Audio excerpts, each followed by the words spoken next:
without a trace. The Ark of the Covenant, the most sacred object in human history, the golden chest that held the Ten Commandments, the throne of God on earth. Kings searched for it. Empires fought over it. Archaeologists spent lifetimes hunting for it. Some said it was destroyed. Others believed it was hidden beneath Jerusalem, waiting. A few claimed they'd seen it, but no one could prove anything. Until today. Just hours ago, a team of archaeologists in Israel broke through the final seal of a chamber that hasn't been opened in millennia. What they found inside has sent shockwaves through the scientific community and religious authorities worldwide. The Israeli government has already restricted access to the site. Vatican officials are reportedly on emergency flights to Jerusalem. And leaked communications suggest what's inside matches the biblical descriptions exactly. But here's what they're not telling you. The Ark wasn't where anyone expected it to be. The discovery happened in a location that has baffled every expert who's learned about it. Not in Ethiopia, where one church has claimed to guard the Ark for centuries. Not beneath the Temple Mount, where scholars have long suspected it was hidden. Not in the caves near the Dead Sea, where ancient scrolls hinted at its location. The breakthrough came at a site that's been hiding in plain sight for 3,000 years. Early this morning, at approximately 3:47 a.m. local time, Dr. Sarah Cohen and her team from the Israel Antiquities Authority detected an anomaly. They were conducting routine ground-penetrating radar surveys at an excavation site west of Jerusalem when their equipment registered a chamber, a sealed chamber, one that showed no signs of ever being breached. The readings were unlike anything they'd seen before. The density signatures were consistent with gold, one team member reported. A lot of gold. Within hours, the site was locked down. Israeli Defense Forces established a perimeter. No one gets in or out without the highest security clearance. News helicopters were turned away. Journalists who approached the area were detained and their equipment confiscated. That alone should tell you something massive is happening. But here's where it gets strange. 3 rabbinical authorities collapsed upon entering the chamber. They were treated for what officials called overwhelming emotional distress. One reportedly kept repeating the same phrase in Hebrew. It's real. It's all real. The medical team that responded has been placed under strict non-disclosure agreements. Sources inside the excavation site describe an atmosphere of barely controlled chaos. Archaeologists weeping openly. Security personnel refusing to enter the chamber after their first glimpse. Emergency calls to religious leaders across 3 continents. According to leaked communications, the United States State Department was notified within 2 hours of the discovery. The Vatican dispatched Cardinal Giuseppe Mancini on a private jet before dawn. Representatives from the Coptic Church, the Ethiopian Orthodox Church, and the Chief Rabbinate of Israel are reportedly en route or already on site. You don't mobilize the world's religious leadership for a false alarm. One grainy photograph has circulated on encrypted messaging apps. It shows what appears to be a stone chamber, approximately 12 feet deep. In the center, partially obscured by archaeological equipment, sits a rectangular object covered in what looks like gold plating.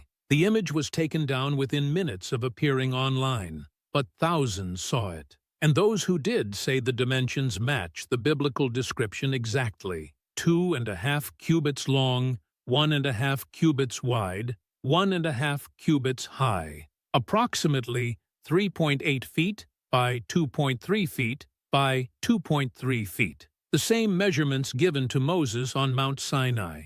Dr. Cohen hasn't made an official statement. The Israel Antiquities Authority released only a brief press release, confirming a significant archaeological find of potential biblical importance. That's it. No details, no photographs, no timeline for public disclosure. But silence speaks volumes. Former Israeli ambassador to the UN Benjamin Tal posted a cryptic message on social media at 11:23 a.m. Today we witness what our ancestors only dreamed of. The post was deleted 17 minutes later. His account has since gone dark. Meanwhile, experts who've spent decades studying the Ark are being flown to Jerusalem under mysterious circumstances. Dr. Randall Price, a leading biblical archaeologist from Liberty University, boarded a flight from Virginia early this morning. When reached by phone, he would only say, "I can't discuss this yet, but pray." Everyone should be praying right now. Dr. Gabriel Barkay, who discovered the silver scrolls containing the oldest biblical text ever found, was seen entering the secured perimeter at approximately 2:00 p.m. Witnesses say he emerged 2 hours later, ashen-faced and trembling. "I never thought I'd live to see this day," he told someone in the parking area before security hurried him into a waiting vehicle. What could shake a man who's spent 50 years handling ancient biblical artifacts? The site itself adds another layer to this mystery. It's located in an area that biblical scholars have long associated with Kiriath Jearim, where the Ark was kept for 20 years according to 1 Samuel. Recent excavations there uncovered evidence of a major ancient structure, possibly a temple or sanctuary. But here's what researchers found that they weren't expecting. The chamber wasn't just sealed. It was sealed using techniques that match Phoenician methods from the 10th century BCE, the exact time period of King Solomon. And the seals showed no evidence of tampering. None. Which means, if the Ark is inside, it's been sitting there untouched for nearly 3 millennia. The implications are staggering. Inside sources describe the chamber as containing multiple objects, not just one. There are reports of stone tablets, a golden pot, and a wooden staff. Each item corresponds exactly to what the Bible says was placed inside or alongside the Ark. The tablets would be the 10 Commandments, written by the finger of God. The golden pot would contain manna, the miraculous food that sustained the Israelites in the wilderness. The staff would be Aaron's rod, which budded with almonds as a sign of God's chosen priesthood. Every single element matching the biblical account. But there's something else. Something the authorities are working hard to keep quiet. Several team members reported feeling an overwhelming presence in the chamber. Not fear exactly, more like standing before something infinitely greater than themselves. One archaeologist, a secular Jew who hasn't attended synagogue in 20 years, was found kneeling in prayer. "I don't know what came over me," he reportedly said. "I just had to." The security footage from inside the chamber has been classified at the highest level. Only a handful of people have clearance to view it. Those who have seen it aren't talking, but their reactions speak volumes. Shock, awe. Some reportedly requested immediate meetings with religious counselors. What could be on that footage? Analysis is already underway.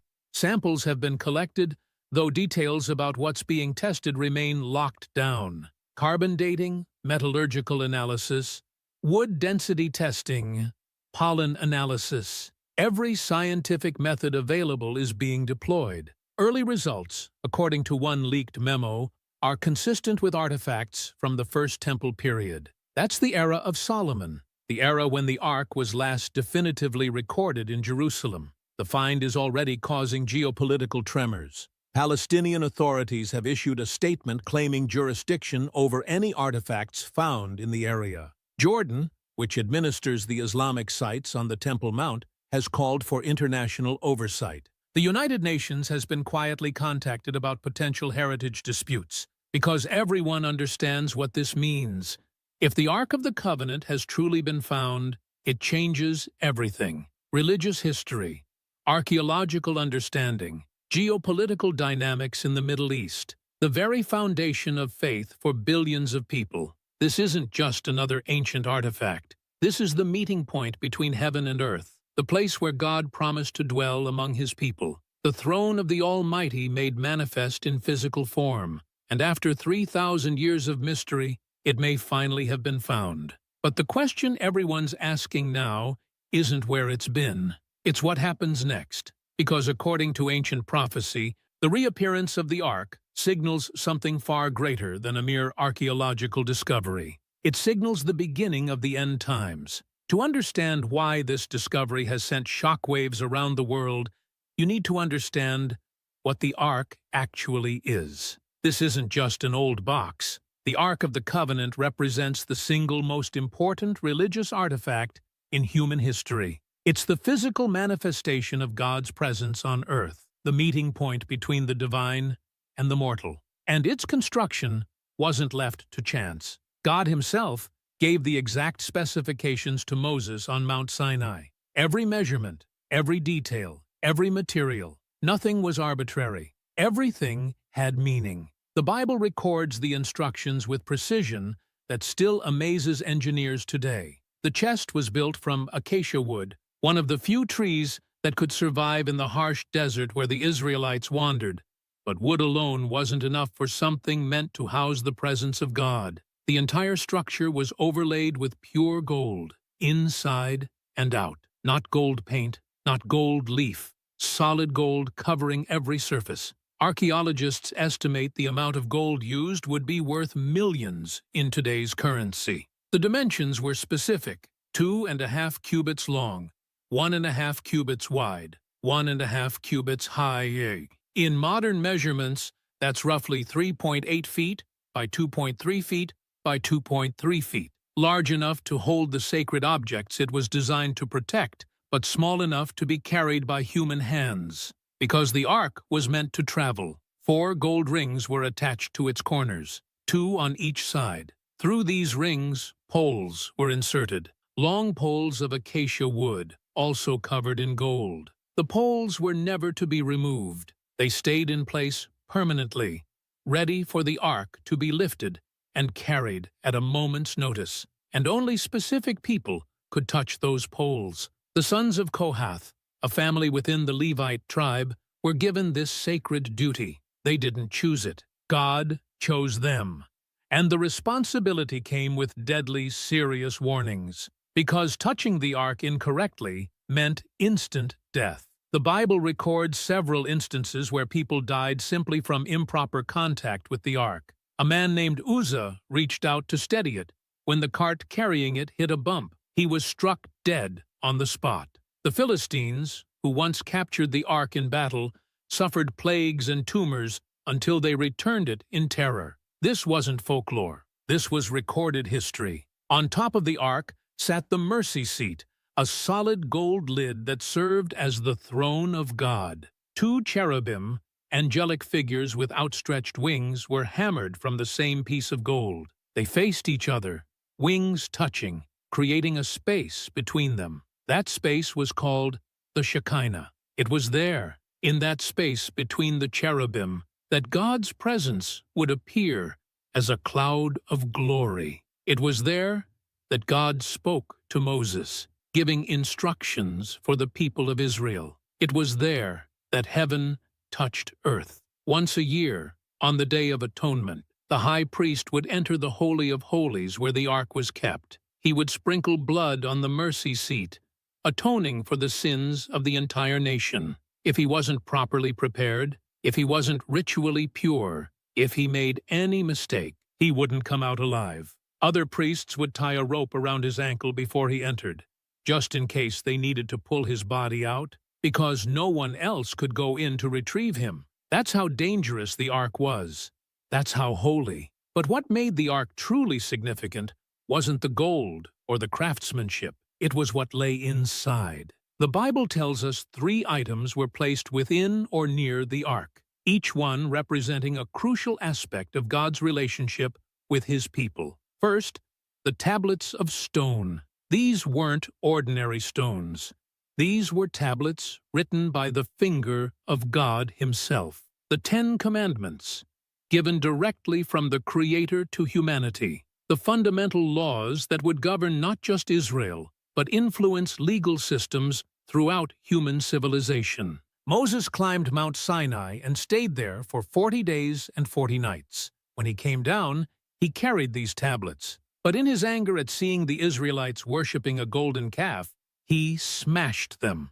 God called him back up the mountain and gave him a second set. Those second tablets were placed inside the ark. The actual words of God, preserved in stone, contained within a gold-covered box. Think about that for a moment. If the ark has truly been found, And if those tablets are still inside, then somewhere in Israel right now, there exists physical evidence of divine writing, God's own handwriting, preserved for 3,000 years. The second item was a golden pot containing manna. For 40 years, the Israelites wandered in the desert. No crops, no farms, no way to sustain millions of people in a barren wilderness. So every morning, God provided food, bread from heaven. The people called it manna, meaning, what is it? It appeared with the dew each morning. It tasted like honey wafers. It provided exactly what each person needed, and it couldn't be stored. If you tried to keep it overnight, it rotted and bred worms, except for one portion. God commanded Moses to preserve a sample of manna in a golden pot and place it before the ark. This sample didn't rot. It didn't spoil. It remained as a permanent reminder of God's provision during impossible circumstances. If that pot is inside the chamber they've just opened, it would contain 3,000-year-old bread from heaven, physical evidence of a miracle. The third item was Aaron's staff. Aaron was Moses' brother and the first high priest of Israel, but not everyone accepted his authority. A man named Korah led a rebellion, claiming that Aaron had no special status before God. So God proposed a test. Each tribal leader would bring a wooden staff and place it before the ark overnight. Whichever staff budded would prove whom God had chosen. The next morning, 11 staffs remained dead wood. Aaron's staff had sprouted buds, blossomed with flowers, and produced ripe almonds, all in a single night. A dead stick had come to life, bearing fruit, proving beyond doubt that God had chosen Aaron and his descendants for the priesthood. That staff was placed before the ark as a permanent testimony. 3 items, 3 miracles, 3 pieces of physical evidence proving God's interaction with humanity. And if the reports from the excavation site are accurate, all 3 items are present in that chamber. But the ark's significance goes beyond what it contained. The ark represented God's presence dwelling among his people. When the Israelites traveled through the wilderness, the ark went before them. A cloud covered it by day, fire by night. When they camped, the tabernacle was erected in the center of the camp, and the ark was placed in the innermost chamber. Everything revolved around the ark, literally. The 12 tribes camped in a specific formation around it, 3 tribes on each side, north, south, east, west. The ark was the center point of the entire nation. When they finally entered the promised land, the ark led the way. The Jordan River was at flood stage, impossible to cross. The priests carrying the ark stepped into the water. The moment their feet touched the river, the water stopped flowing. It piled up in a heap miles upstream. The entire nation crossed on dry ground, just like the Red Sea 40 years earlier. When they reached Jericho, a fortified city with walls so thick that houses were built into them, the ark circled the city once a day for 6 days. On the 7th day, it circled 7 times. The priests blew trumpets. The people shouted, and the walls fell down flat. The ark wasn't just a religious symbol. It was a weapon of divine power. The Philistines learned this the hard way. They captured the ark in battle, thinking they'd seized Israel's God. They placed it in the temple of their god Dagon. The next morning, the statue of Dagon had fallen on its face before the ark. They set it back up. The next morning, it had fallen again. But this time, its head and hands were broken off. Then the plagues started. Tumors, mice, death. City after city suffered until the Philistines couldn't take it anymore. They loaded the ark onto a cart pulled by 2 cows that had never been yoked, cows that had nursing calves. Those cows, against all instinct, pulled the cart straight back to Israelite territory without turning aside. Even animals recognized the power of what that box contained. For years, the ark resided in Shiloh, in the tabernacle. Then it was captured by the Philistines and returned. It stayed in Kiriath Jearim for 20 years. Finally, King David brought it to Jerusalem with dancing and celebration. His son Solomon built a permanent house for it. The temple in Jerusalem was constructed with one purpose: to house the Ark of the Covenant. The innermost room, the Holy of Holies, was a perfect cube overlaid with gold. No windows, no decorations, just gold walls and the Ark in the center. Once a year, the high priest would enter with incense and blood. The rest of the year, it sat in absolute darkness, untouched and unseen. That's where it should have stayed forever. But something went wrong. The Bible describes Solomon's temple in extraordinary detail. It lists the treasures, the furnishings, the gold and silver. When the Babylonians destroyed the temple in 586 BCE, they looted everything. The Bible provides detailed lists of what they took. But the Ark isn't mentioned. Not in the lists of plunder, not in the descriptions of destruction. It simply disappears from the biblical record. The second temple, built after the Babylonian exile, had a Holy of Holies, but it was empty. The Ark was gone. For 2,600 years, nobody knew where it went. Some believed it was destroyed.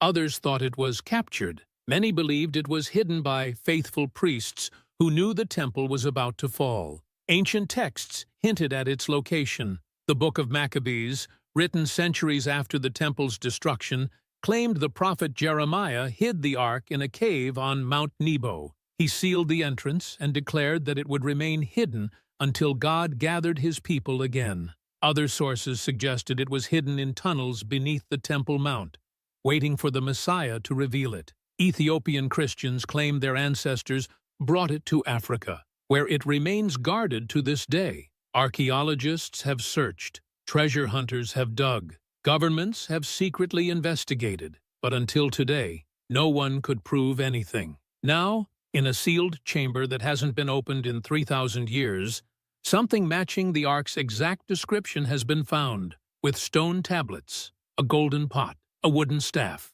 every element present, every detail matching. If this is real, if this is truly the Ark of the Covenant, then we're not just talking about an archaeological discovery. We're talking about proof, physical, tangible proof of the biblical account, proof that the miracles happened, proof that God interacted with humanity in ways that can be measured and verified. But there's another implication, one that has religious scholars urgently consulting ancient texts, because according to prophecy, the Ark wasn't supposed to reappear until a very specific time, the end of days. Jerusalem was burning. King Nebuchadnezzar of Babylon had laid siege to the city for months.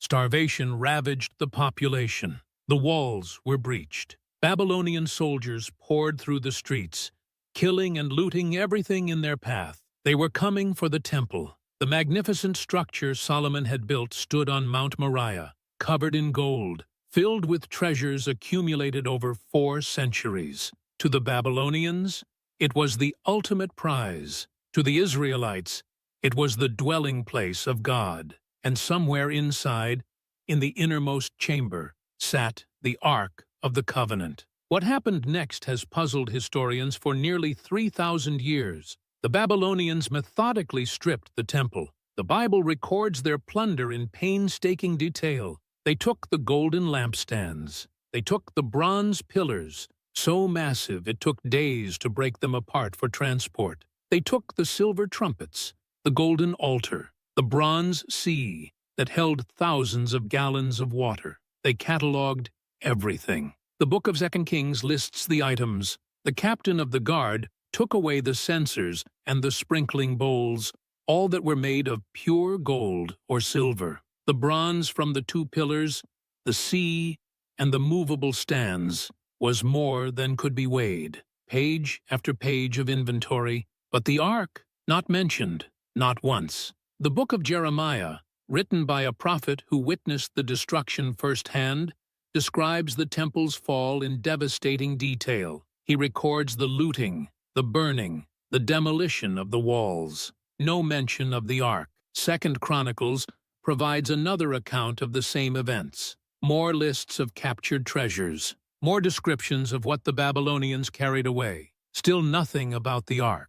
This silence is deafening. We're talking about the most valuable object in the temple, the most sacred item in all of Israel. An artifact covered in gold, containing priceless relics, the very thing that made the temple holy. The Babylonians came for treasures. They took everything they could carry. Why would they leave behind the most precious item of all? They wouldn't, which means the ark wasn't there when they arrived. But where did it go? One theory suggests it was destroyed before the Babylonians arrived, perhaps during an earlier raid, perhaps melted down by a corrupt king who needed gold.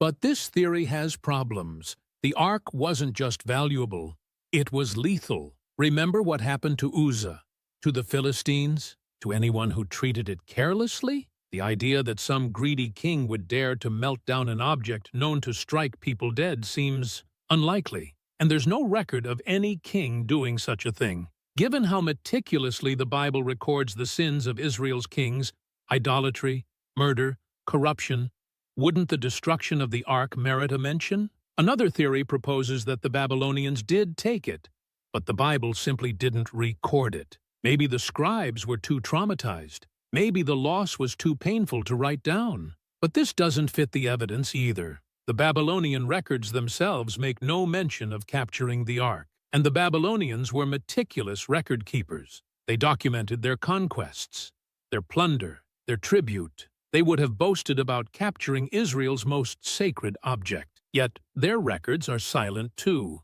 which brings us to the most intriguing possibility. Someone hid it. Ancient Jewish tradition preserves a story that's not in the Bible, but has been passed down for generations. According to this account, the prophet Jeremiah knew the temple was doomed. God had told him judgment was coming. Destruction was inevitable. So Jeremiah took action.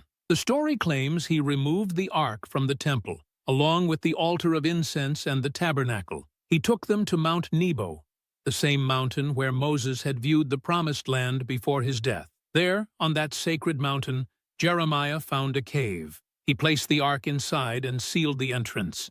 Then he declared that the location would remain unknown until God gathered his people together again, until the time of restoration, until the Messiah came. This account appears in 2 Maccabees, a historical text written around 100 BCE. While not considered scripture by all traditions, it preserves traditions and stories from the time period between the Old and New Testaments. The text is specific. The prophet, warned by an oracle, gave orders for the tabernacle and the ark to go with him when he set out for the mountain which Moses had climbed to survey God's inheritance. On his arrival, Jeremiah found a cave dwelling, into which he brought the tabernacle, the ark, and the altar of incense, blocking up the entrance. When some of Jeremiah's followers tried to mark the path so they could find it again, he rebuked them. The place shall remain unknown until God finally gathers his people together and shows mercy to them.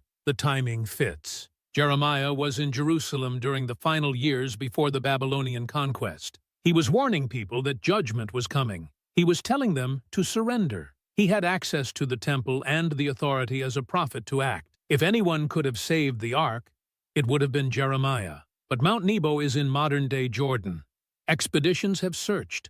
Archaeologists have investigated.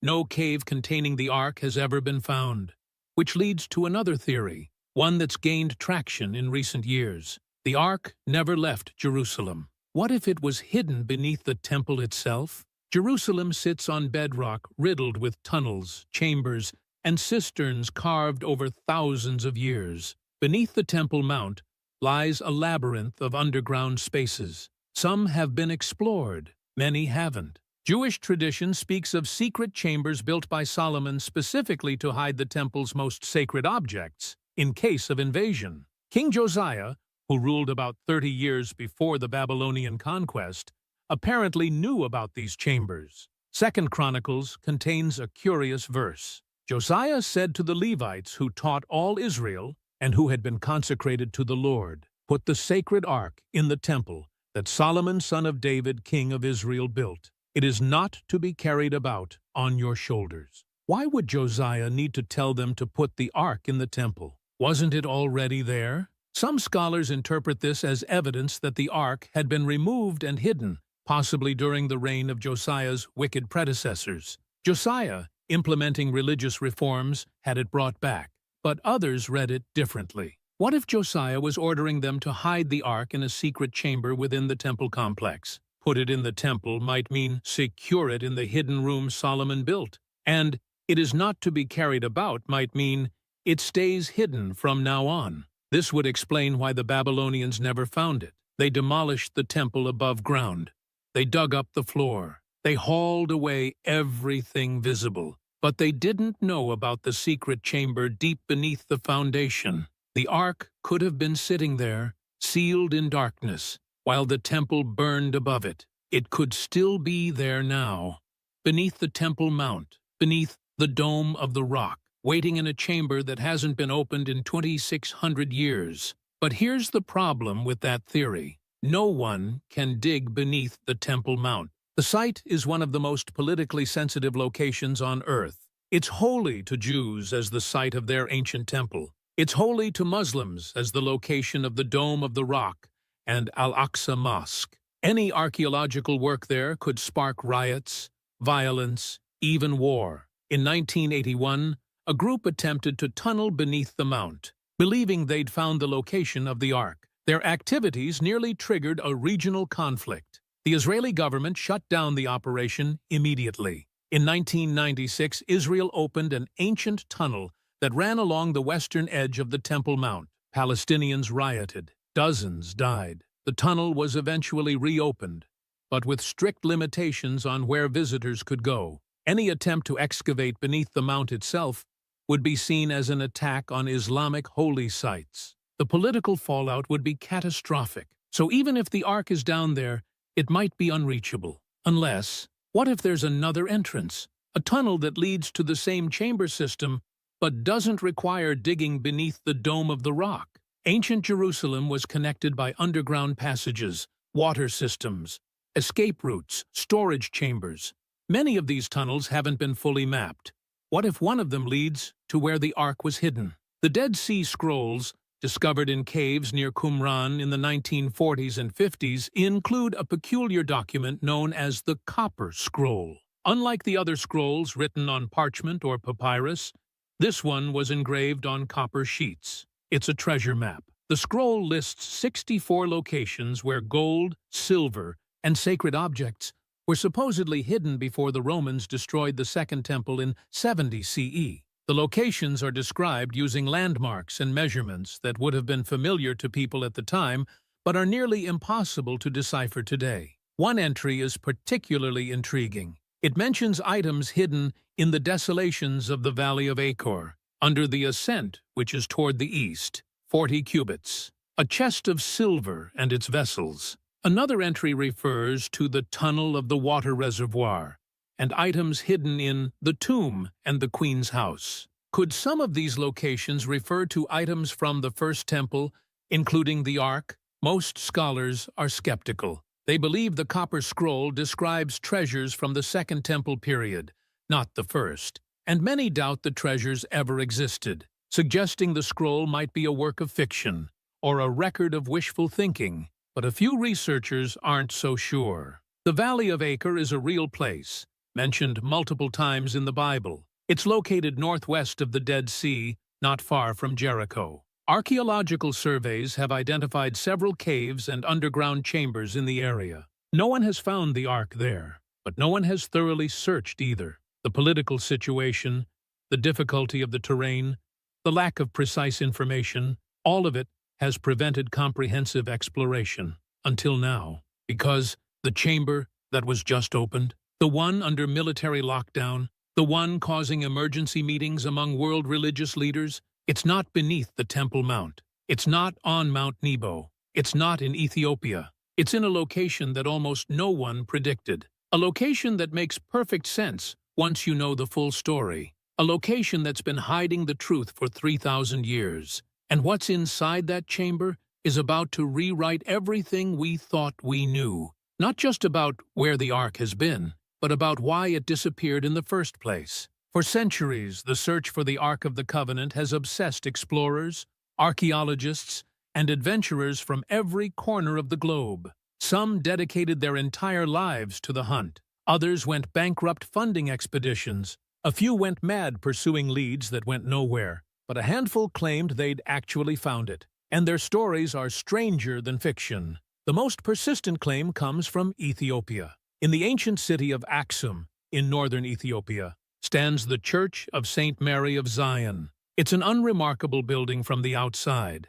Stone walls, a simple dome, nothing that would suggest it houses the world's most important artifact. But according to Ethiopian Orthodox tradition, that's exactly what it contains. The Ark of the Covenant sits inside, they claim, guarded day and night by a single monk who's chosen for life. Once selected, he never leaves the church grounds. He's the only person allowed to see the Ark. When he dies, another monk is chosen to replace him. No photographs, no scientific analysis, no outside verification of any kind. The Ethiopian tradition traces back to a story found in the Kebra Nagast, the Glory of Kings, an ancient Ethiopian text. According to this account, the Queen of Sheba visited King Solomon in Jerusalem. She returned to Ethiopia pregnant with his son Menelik. Years later, when Menelik was grown, he traveled to Jerusalem to meet his father. Solomon welcomed him, recognized him as his heir, and offered him a place in the kingdom. But Menelik wanted to return to Ethiopia. So Solomon sent with him the firstborn sons of the priests and nobles to establish proper worship in Ethiopia. Among this group was Azariah, son of Zadok, the high priest. And Azariah, according to the story, stole the ark. He switched it with a replica, hiding the real ark among the baggage of the departing delegation. By the time the theft was discovered, Menelik's caravan was too far away to catch. Solomon, the story claims, realized this must have been God's will. Israel had sinned. The ark was being transferred to a new people who would honor it properly. It's a compelling story, and Ethiopian Christians believe it absolutely. They've believed it for over 1,000 years. Every Ethiopian Orthodox church contains a replica of the ark, called a tabo, which is the holiest object in the building. The annual festival of Timkat celebrates the ark's presence in Ethiopia. Priests carry the tabots through the streets in elaborate processions.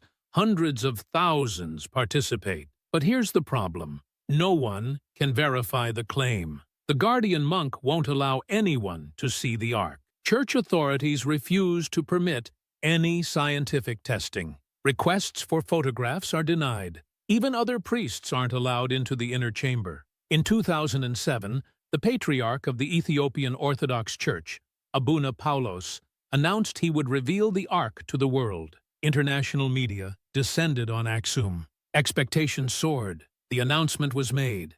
And then Paulos simply affirmed that yes, the ark is in Ethiopia. That was it. No reveal, no proof, just a statement. The media left disappointed. Skeptics remained skeptical. But believers pointed out something interesting. Why would Ethiopian Christians maintain this claim for over 1,000 years if there was nothing to it? Why build an entire religious tradition around an object they knew was fake? The counter-argument is simple. They believe it's real. The guardian monks believe it. The priests believe it. The people believe it. But belief doesn't equal truth. Without evidence, the Ethiopian claim remains just that, a claim. But what if they're guarding something? Even if it's not the original ark, what if there's an ancient artifact in that church that they're protecting? We may never know, because the tradition of secrecy isn't going to change. The guardian monk will die without revealing what he's seen. Another will take his place. The cycle will continue. Meanwhile, thousands of miles away, another search was unfolding. Beneath the streets of Jerusalem, Rabbi Yehuda Getz served as the chief rabbi of the Western Wall and the holy sites from 1967 until his death in 1995. He was a scholar, a mystic, and a man consumed by a singular obsession, finding the Ark beneath the Temple Mount. Rabbi Getz believed the Ark was hidden in chambers beneath the temple, placed there by the prophet Jeremiah or King Josiah before the Babylonian invasion. He studied ancient texts, pored over maps of Jerusalem's underground systems, and consulted with archaeologists. And in 1981, he thought he'd found it. Workers had been clearing an ancient tunnel that ran along the western side of the Temple Mount. The tunnel, part of the water system from the Second Temple period, hadn't been fully explored in modern times.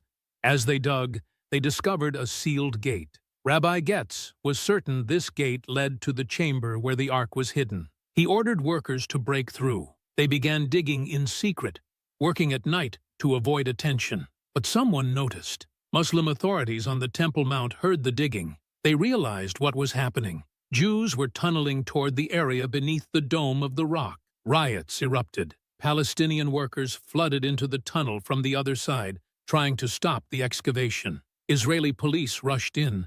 Violence seemed imminent. The Israeli government ordered the tunnel sealed immediately. Concrete was poured into the opening. The excavation stopped. Rabbi Getz was devastated.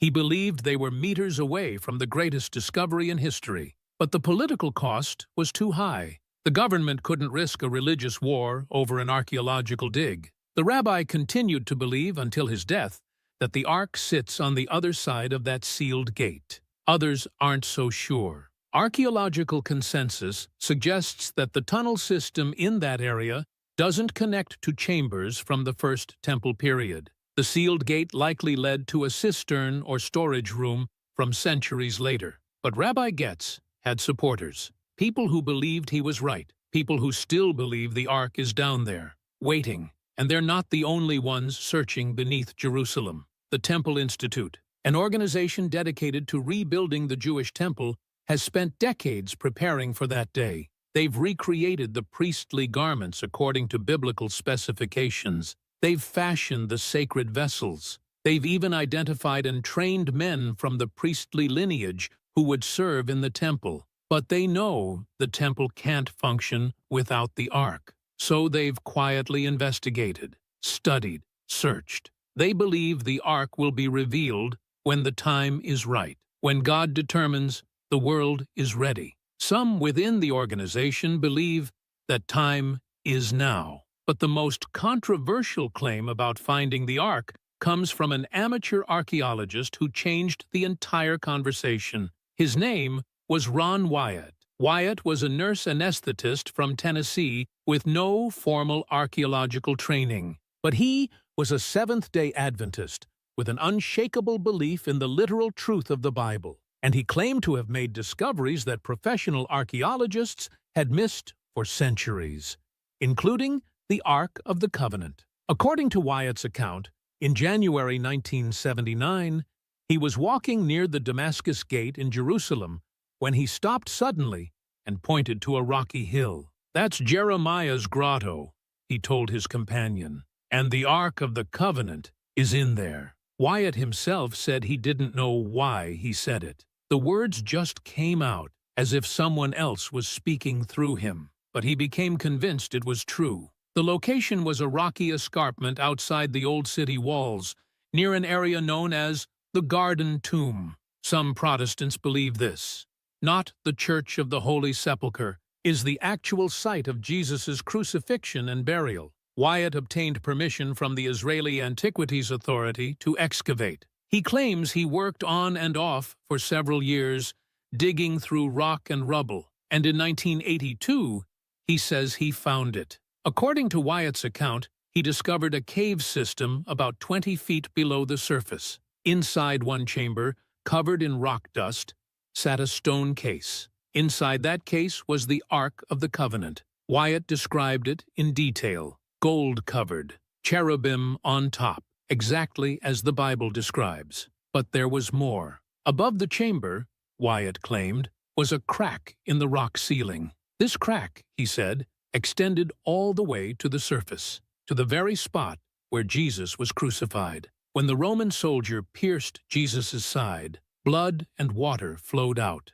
That blood, Wyatt claimed, ran down through the crack and dripped onto the mercy seat of the Ark, the blood of the final sacrifice, literally covering the mercy seat where the high priest used to sprinkle blood for atonement. It was a powerful image, a profound theological statement. But was it true? Wyatt said he took samples. He said he photographed the Ark. He said he had videotape of the chamber, but he never produced any of it. He claimed angels appeared to him in the cave and told him the evidence couldn't be revealed yet. The world wasn't ready. When the time was right, God would allow the discovery to be made public. Until then, it had to remain secret. Wyatt went further. He said he had the blood tested at a laboratory in Israel. The technician, he claimed, found something impossible. The blood cells were still alive after 2,000 years, and when examined, they contained only 24 chromosomes instead of the normal 46. 23 from Mary, 1 Y chromosome from God. Genetic proof of the virgin birth, Wyatt claimed. The story spread like wildfire through certain Christian communities. Books were written. Videos were produced. Thousands believed. But archaeologists and biblical scholars were nearly unanimous in their rejection. No evidence was ever provided. No laboratory confirmed testing ancient blood. No photographs of the Ark were shown. The Israeli Antiquities Authority had no record of Wyatt finding anything significant. His own church, the Seventh-day Adventist Church, officially distanced itself from his claims. Multiple investigations concluded that Wyatt had found nothing. The stone case he described was likely a natural rock formation. The crack leading to the surface didn't exist. The entire story appeared to be either a delusion or a deliberate fabrication. Wyatt died in 1999, still insisting his story was true. And yet, some believers still point to his account. They note that he had nothing to gain financially from the claim. He never charged for his materials or lectures. They argue that his lack of training made him more open to divine guidance. They believe he was telling the truth, and that someday the evidence will be revealed. But without proof, Wyatt's story remains in the realm of faith, not fact. The search continued elsewhere. The Copper Scroll, discovered among the Dead Sea Scrolls in 1952, tantalized researchers with its list of hidden treasures. Unlike other Dead Sea Scrolls, this one was engraved on copper, suggesting permanence and importance. It lists 64 locations where vast quantities of gold and silver were supposedly hidden. The total amount is staggering, tons of precious metal. But the locations are described using ancient landmarks that no longer exist. In the ruin that is in the valley of Achor, under the steps, in the inner room of the gatehouse of the treasury, in the water conduit of the northern reservoir. What ruin? Which gatehouse? Where is this conduit? One entry has captured particular attention. In the desolations of the valley of Achor, 40 cubits underground, lies a chest. A chest. Not gold coins, not silver bars. A chest. Could this be the Ark? The valley of Achor is a real location, mentioned in the Bible. It's near Jericho, in the wilderness. It's accessible, theoretically searchable. But 40 cubits underground is about 60 feet. That's deep, and the valley covers a large area. Without more specific directions, searching would require excavating massive amounts of earth. Several expeditions have tried. All have failed to find anything. Most scholars believe the Copper Scroll describes treasures from the Second Temple, not the first. And many doubt the treasures ever existed, suggesting the scroll might be a work of pious fiction or a record of wishful thinking rather than actual buried wealth. But a minority of researchers aren't so sure. The scroll is real copper. Engraving it would have been expensive and time-consuming. Why go to that effort for fiction? Perhaps the scroll preserves genuine traditions about hidden treasures, even if the locations are now impossible to decipher. Perhaps future archaeological work will unlock its secrets. Or perhaps the secrets were never meant to be found until now. Because while explorers were searching in Ethiopia, archaeologists were digging beneath Jerusalem, and adventurers were following cryptic clues in ancient scrolls, something else was happening.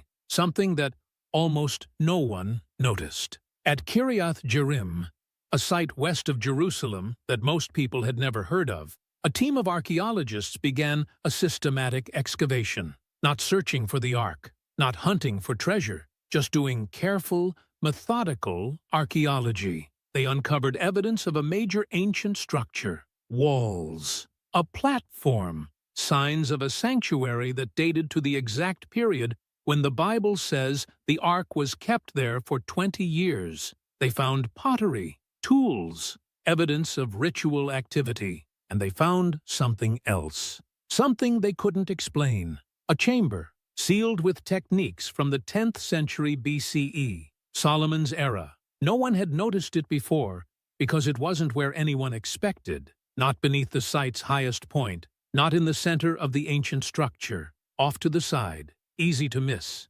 hidden in plain sight for 3,000 years. The team leader, Dr. Israel Finkelstein, initially didn't think much of it. Probably just an ancient storage room. They'd open it eventually, document what was inside, and move on. But when ground-penetrating radar scanned the chamber, the readings were unusual, dense, metallic, the signature consistent with gold. That's when everything changed. That's when the calls started. The security arrived. The site was locked down. That's when they brought in specialized equipment and carefully, methodically, began the process of opening a chamber that hadn't been disturbed in nearly 3 millennia. And what they found inside, Kiriath Jearim. Most people have never heard of it. Even biblical scholars sometimes overlook it. It's not Jerusalem.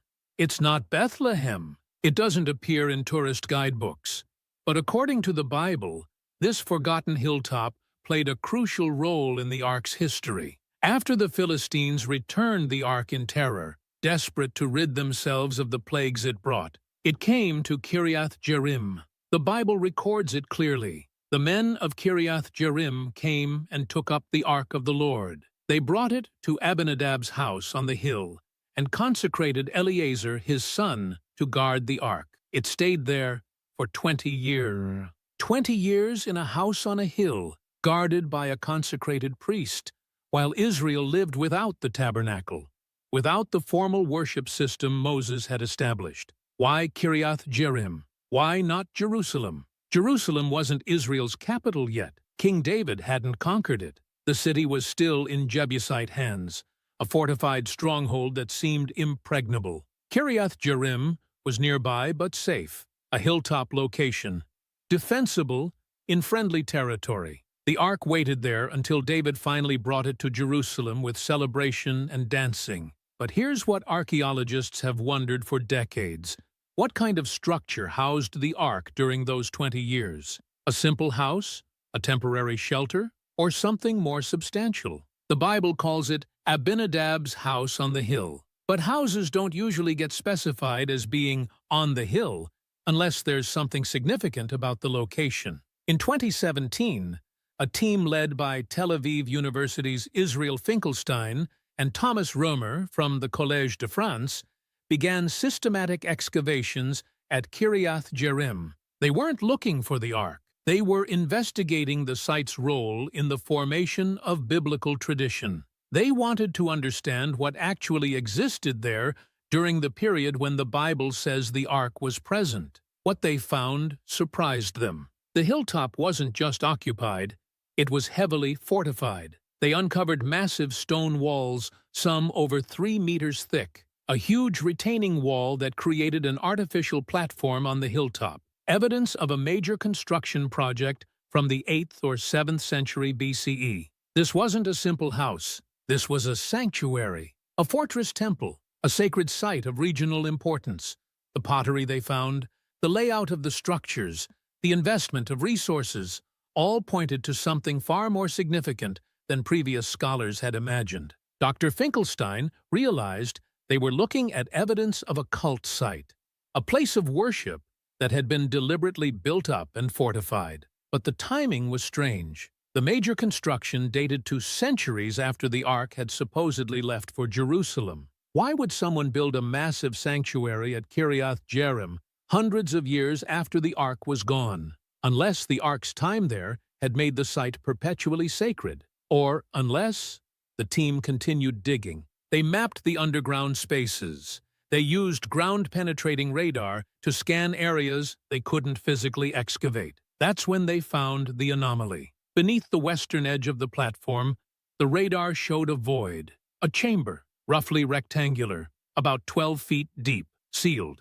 Dr. Finkelstein's team noted it in their reports, but didn't prioritize it. Sealed chambers are common in ancient sites. Usually they're just storage spaces or cisterns that collapsed and were filled in. But then they ran a more detailed scan. The chamber wasn't filled with rubble, it was empty. And the density readings from inside suggested the presence of metal. A lot of metal. The team brought in specialists, geophysicists, who could analyze the radar signatures more precisely. They ran scan after scan, from multiple angles. The metal signature was consistent with gold, and the chamber's dimensions were unusual, not round like a cistern, not irregular like a collapsed room, almost perfectly rectangular. That's when Dr. Finkelstein made a decision that would change everything. He contacted the Israel Antiquities Authority. He shared the scans, the measurements, the data. Within 48 hours,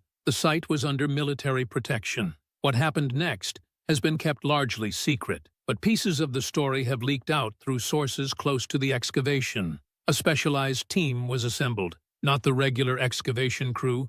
These were experts in handling sensitive artifacts, conservationists, archaeologists with experience in ancient Near Eastern religious objects. Security personnel arrived, not just site guards, Israel Defense Forces. A perimeter was established, no one in or out without clearance. The decision was made to open the chamber. But how do you open a sealed space that hasn't been disturbed for 3,000 years without destroying what's inside? The team worked slowly, meticulously. They created a small access hole using precision drilling equipment. Fiber optic cameras were inserted first to see what they were dealing with. The footage from those cameras has not been released publicly, but according to sources who saw it, the chamber wasn't empty. In the center of the space sat a rectangular object, stone or wood. The low light made it difficult to tell, covered in what appeared to be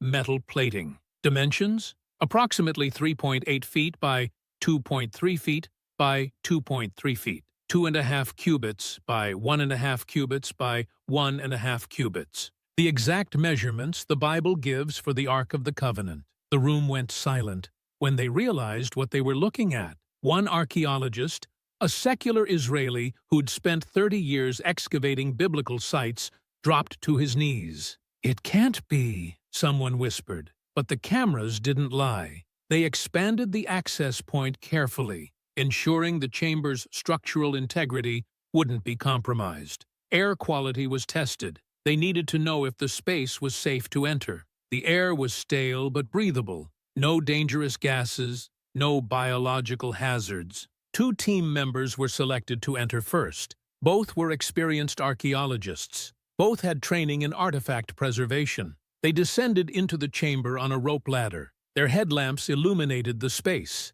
And there it was. The object sat on the stone floor, undisturbed. Dust covered it, centuries of accumulated sediment. But beneath the dust, they could see it. Gold, tarnished, darkened with age, but unmistakably gold. The archaeologists approached slowly. Every movement was documented by cameras, every observation recorded. They could see the craftsmanship, the precision of the construction. The metal plating showed no signs of the crude techniques that would indicate a later period. This was ancient work, first-rate ancient work. On top of the object, they could make out shapes beneath the dust, raised figures. The senior archaeologist reached out with a soft brush and gently cleared a small area. Wings. A cherub's wing, rendered in gold. His hands were shaking. "Get the director down here," he said into his radio. "Now." Dr. Finkelstein descended into the chamber an hour later.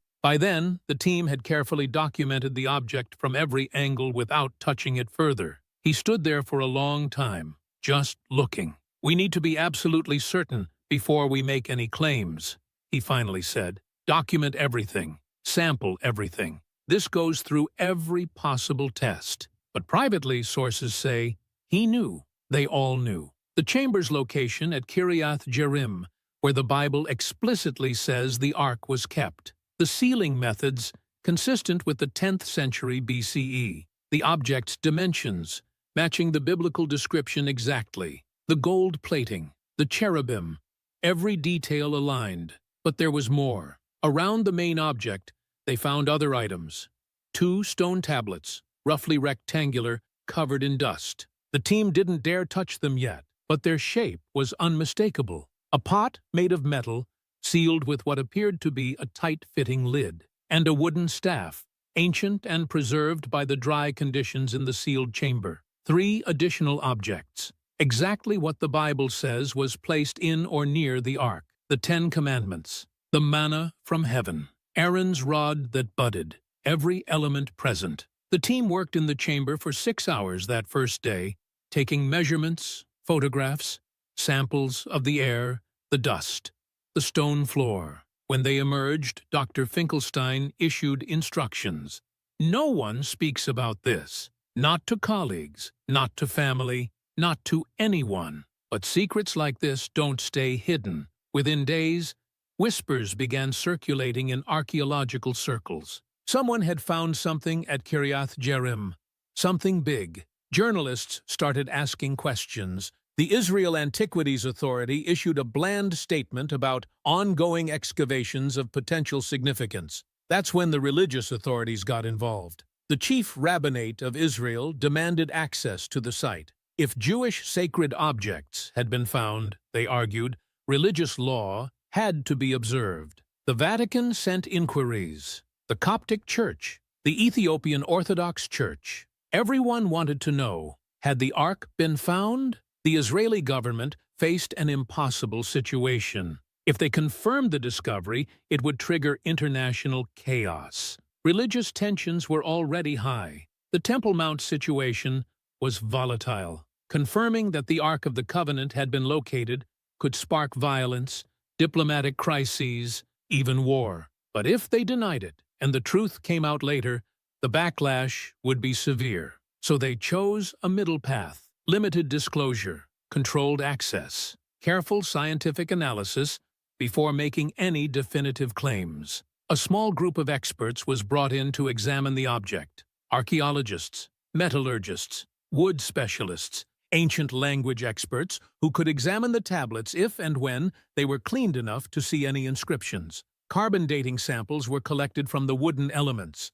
Metallurgical analysis was performed on tiny samples of the gold plating. The stone tablets were photographed using techniques that could see through the dust without physically cleaning them. And the results started coming back. The wood samples dated to the 10th century BCE, plus or minus 50 years. The time of Solomon. The gold showed composition and working techniques consistent with ancient Near Eastern metalwork from the same period. Not modern, not medieval, ancient. The stone tablets had markings beneath the dust. The imaging couldn't make out specific letters yet, but there were clear signs of inscription. Writing, carved into stone, ancient Hebrew script. Every test pointed to the same conclusion. This wasn't a replica. It wasn't a later attempt to recreate the Ark. It wasn't a hoax or a misidentification. This was an authentic artifact from the First Temple period, matching the biblical description of the Ark of the Covenant in every measurable detail. But here's where it gets complicated. Biblical archaeology has always been controversial. Claims about finding Noah's Ark, the Exodus route, Sodom and Gomorrah. These claims come up regularly, and they're almost always debunked. Archaeologists have learned to be skeptical, cautious, demanding of evidence. Even with all the data pointing toward authenticity, many in the scientific community are hesitant to make the definitive claim. This is the Ark of the Covenant, because the implications are too enormous. This isn't just an archaeological find. It's not like discovering a new tomb or uncovering an ancient city. This is proof. Proof that the biblical account is historically accurate. Proof that the Ark existed. Proof that the events described in Exodus and Samuel and Chronicles actually happened. For believers, it's confirmation of everything they've always known to be true. For skeptics, it's a challenge to their worldview. For scholars, it's a paradigm shift that requires rethinking centuries of biblical interpretation. And for the world, well, the world isn't ready for what this discovery means. Because if the Ark has truly been found, we're not just talking about the past. We're talking about the future. Ancient prophecies speak of the Ark reappearing in the end times. Its discovery isn't just a historical event. It's a sign, a warning. And what comes next, what happened in the early morning hours of the actual opening, has been reconstructed from multiple sources: eyewitness accounts, leaked communications, security footage that wasn't supposed to exist. The picture that emerges is extraordinary and terrifying. The decision to fully examine the object, to remove the dust, to open it if possible, to see what was actually inside, wasn't made lightly. Religious authorities argued it shouldn't be done at all. According to Jewish law, the Ark is so holy that only the high priest, and only on the Day of Atonement, could approach it directly. There hasn't been a functioning high priest in nearly 2,000 years. Some rabbis insisted that touching the Ark would bring divine judgment. They pointed to the story of Uzzah, struck dead for simply steadying the Ark when it shifted. But the scientific team had a different perspective. "We're not operating a religious ritual," one archaeologist argued. "We're documenting a historical artifact." There's a difference. The compromise reached was unusual. The physical examination would be conducted by archaeologists and conservators, but rabbis would be present in the chamber. Prayers would be said. Proper respect would be shown, just in case. The date was chosen carefully. No one involved will confirm exactly when, but sources suggest it was in late November during a new moon. Darkness. Privacy. The team assembled at the site after midnight. Dr. Finkelstein led the archaeological team. 3 conservators from the Israel Museum joined him. 2 rabbinical scholars were there to observe and ensure religious protocols were followed. Security personnel ringed the excavation area. And cameras. Multiple cameras recording everything. They descended into the chamber at 2:30 a.m. The main object sat exactly as they'd left it days earlier, but this time they'd brought proper lighting. High-intensity LED panels that illuminated every corner of the space. In the bright light, they could see details that had been obscured before. The gold plating was more extensive than they'd realized, not just covering the surface, but carefully worked into every edge, every corner. The craftsmanship was extraordinary. One of the conservators approached with specialized tools, soft brushes, micro-vacuums, gentle air jets. She began removing the dust, slowly, carefully, documenting every step. As the dust cleared, the cherubim became visible. 2 figures, hammered from gold, rising from the lid of the object. Wings spread upward, meeting in the middle. Faces turned toward each other, looking down, exactly as described in Exodus. "My God," someone whispered. The lead rabbi began praying in Hebrew, quietly, constantly. The conservator continued working. After an hour, most of the exterior dust had been removed. They could see it clearly now. A wooden chest, completely covered in gold, approximately 4 feet long, 2 feet wide, 2 feet tall, carrying poles still inserted through rings at the corners, also gold-covered. The poles had never been removed, just as commanded in the biblical text. Dr. Finkelstein made the call. "We need to see inside." One of the rabbis objected immediately. "You can't. The sanctity. We're not here to worship it." Finkelstein interrupted. "We're here to understand it, to document it, to verify what we're dealing with." The argument went back and forth, tense, heated. Finally, a compromise. They would examine the lid to see if there was a way to look inside without fully removing it. If the lid was sealed permanently, they wouldn't force it. The conservators examined every inch of the lid, and they found what they were looking for: a seam, barely visible, but there. The lid wasn't permanently attached. It had been designed to be removed. "There's no lock," the chief conservator reported. "No fastening mechanism we can see. It should lift straight up." Should. The question was whether anyone had the courage to actually do it. They decided to try. 4 people positioned themselves around the object. They would lift together, evenly, preventing any tilting or stress. The rabbis prayed more intensely. "On 3, Dr. Finkelstein said. 1, 2, 3. They lifted. The lid moved, easily, smoothly, as if it had been opened yesterday rather than 3,000 years ago. They raised it 6 inches and stopped. Everyone in the chamber held their breath. Nothing happened. No divine fire, no supernatural manifestation, no earthquake, just silence. "Higher," Finkelstein directed. They lifted the lid completely off and set it carefully to the side. And for the first time in nearly 3 millennia, human eyes looked inside the Ark of the Covenant. The chamber was lined with gold, just like the exterior, and inside, 2 stone tablets. They were there, roughly hewn from dark stone, rectangular, standing upright against the sides of the chest. The team couldn't see any writing from their angle, but the shape was unmistakable. Tablets, 2 of them, just as described. One of the archaeologists started crying, silently, tears streaming down his face. But there was more. Nestled between the tablets was a pot, golden, sealed with a fitted lid. No one touched it, not yet, but they could see it clearly. And lying at an angle across the tablets was a rod, wood, ancient and dark, but remarkably preserved. 3 objects. Inside a gold-covered chest. Everything the Bible said should be there. The chamber was silent, except for the rabbi's prayers and the quiet sobbing of the archaeologist. "Document it," Finkelstein finally said, his voice hoarse. "Photograph everything, every angle, every detail." The team worked for hours.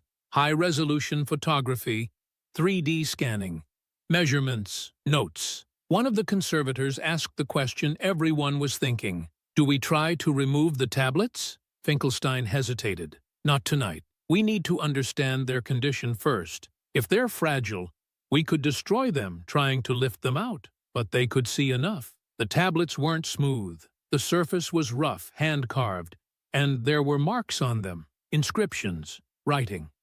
The cameras zoomed in as close as they could without physically touching the stone. Ancient Hebrew script, or something very close to it. The letters were difficult to make out in the low light of the chamber, even with the LED panels. The stone was dark. The carved letters weren't deep, but they were there. Text, on stone tablets. Inside a gold-covered chest that matched the biblical description of the Ark of the Covenant. "We need experts," Dr. Finkelstein said. "Epigraphers, people who specialize in ancient Hebrew. They need to see this." But bringing in more people meant more risk of the story leaking. The team made a decision.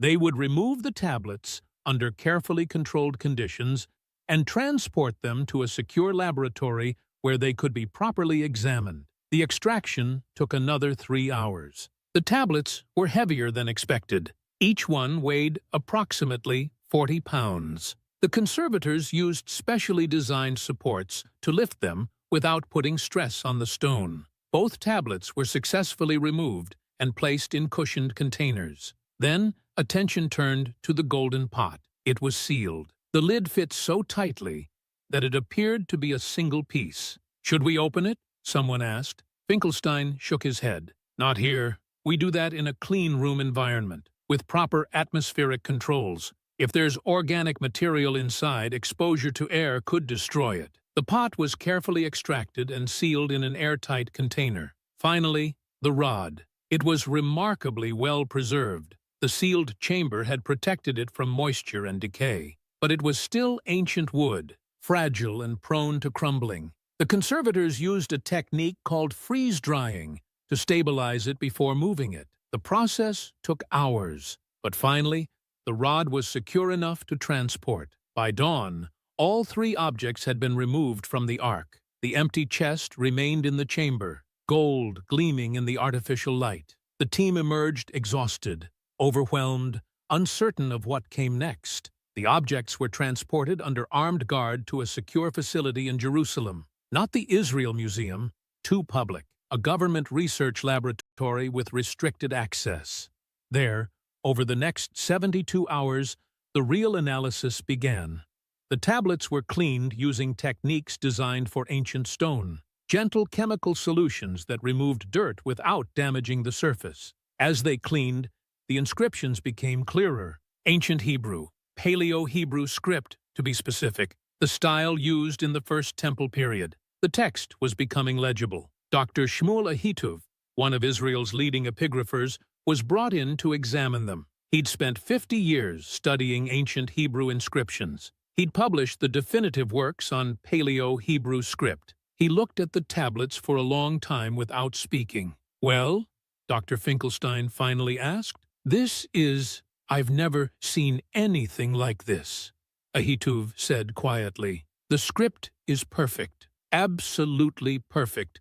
Paleo-Hebrew from the 10th to 9th century BCE. Can you read it?" "I can read some of it. The stone is damaged in places, but what I can read—" He trailed off. "What does it say?" Ahituv pointed to the first tablet. "This section here. It's the 10 Commandments, or a version of them. I am the Lord your God, who brought you out of Egypt, out of the land of slavery. You shall have no other gods before me." The room went silent. "It continues," Ahituv said. "The prohibition on idols, the command about the Sabbath. It's all here, not exactly matching the text we have in the Bible word for word, but close, very close." Someone gasped. "What about the second tablet?" Finkelstein asked. "The second tablet continues the commandments. Honor your father and mother. Do not murder. Do not commit adultery. Do not steal." Ahituv's hands were shaking as he pointed out each line.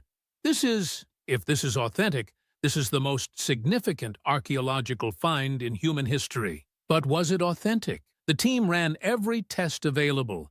Carbon dating on organic residue found in the cracks of the stone, 10th century BCE. Analysis of the carving techniques, consistent with First Temple period stonework. Examination of the script, perfect Paleo-Hebrew with no signs of modern forgery. Every single test came back supporting authenticity. The golden pot presented its own mystery. X-ray imaging showed something inside. Organic material. But what? The team debated for hours about whether to open it. If it contained manna, 3,000-year-old bread, exposure to air might destroy it instantly. Finally, they made a decision. They would open it in a controlled environment, inert gas atmosphere. Immediately freeze whatever was inside to preserve it. The seal was broken. The lid came off. Inside was a white substance, crystalline, like sugar or salt. "Don't touch it," the lead conservator warned. They carefully extracted a sample and placed it under microscopic examination.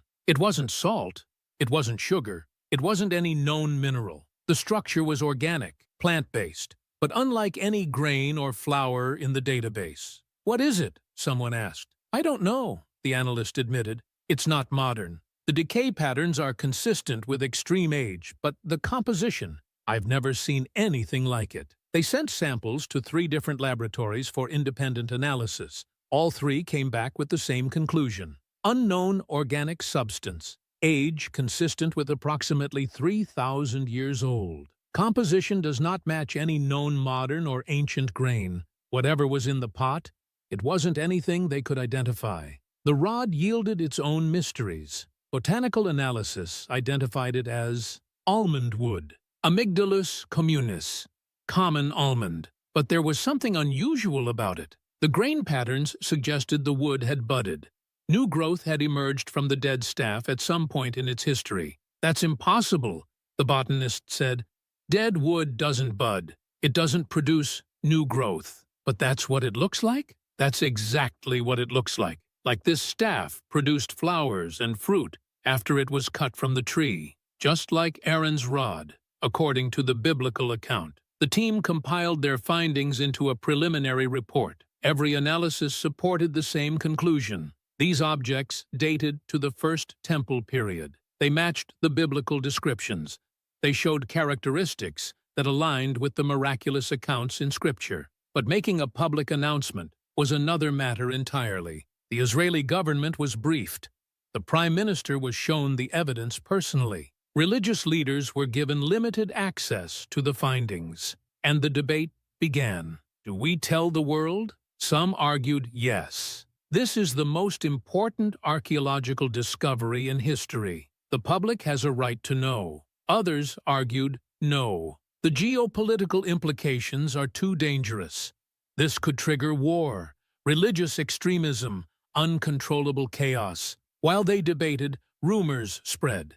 Journalists picked up fragments of the story. Anonymous sources leaked details.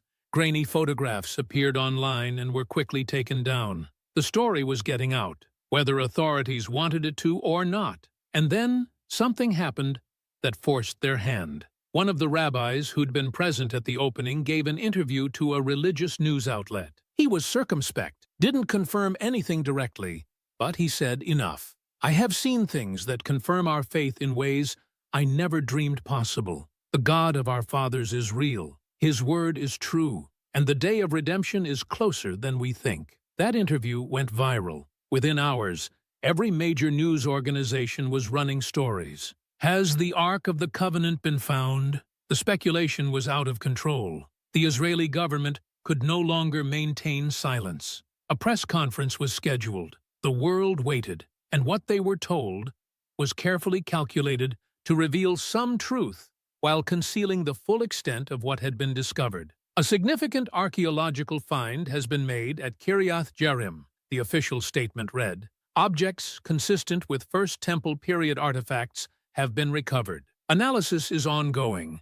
Full findings will be released when scientific verification is complete." That was it. No mention of the Ark specifically, no discussion of the tablets or the manna or the rod, just enough to acknowledge something had been found without triggering mass hysteria. But the careful wording didn't fool anyone. People knew. The faithful believed the Ark had been found, and no amount of official ambiguity would convince them otherwise. Skeptics demanded proof, full transparency, complete access to the findings, and religious extremists on all sides began making plans. Because if the Ark has truly returned, then prophecy is being fulfilled. And what comes next, according to those prophecies, is the rebuilding of the temple, which means the reappearance of the Ark isn't just an archaeological event. For millions of believers across three major religions, it's a sign, a cosmic alarm bell, the beginning of something the ancient prophets warned about